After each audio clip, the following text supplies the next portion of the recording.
Affaire 45 milliards d'armements achetés sous le régime de Macky Sall. Le parquet a ouvert une enquête. Et je vais vous lire un article du Soleil. Je sais que les gants de la paire vont venir encore insulter dans les commentaires, je m'en fous. Je fais mon travail. Je n'invente rien, je vais vous lire l'article textuellement. Maintenant, il dit: le marché d'armement d'un montant de 45,3 milliards de francs CFA, signé sous la présidence de Macky Sall, est désormais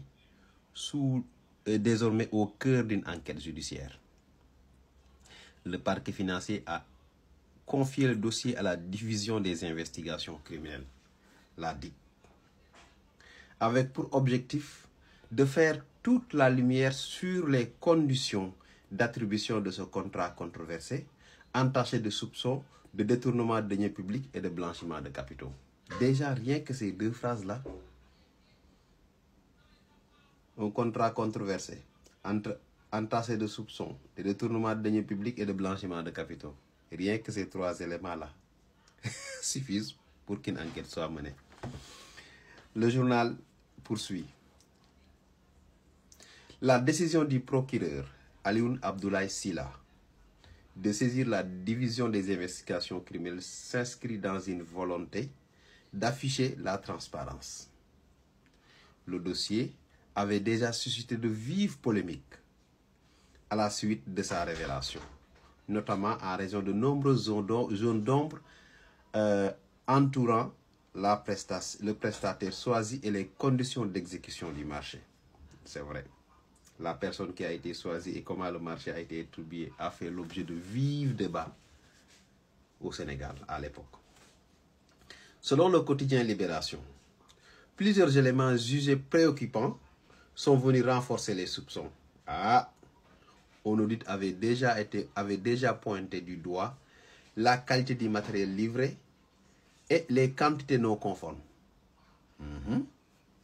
Mais surtout, un rapport de la cellule nationale de transparence de traitement des informations financières, la CENTIF, avait été transmis au parquet. La CENTIF avait déjà un document qui a été transmis.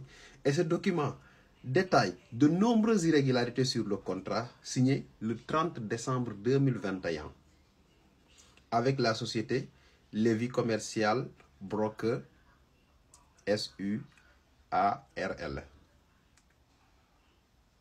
On poursuit. Créé à Dakar le 16 novembre 2021, soit 6 semaines avant la signature du contrat.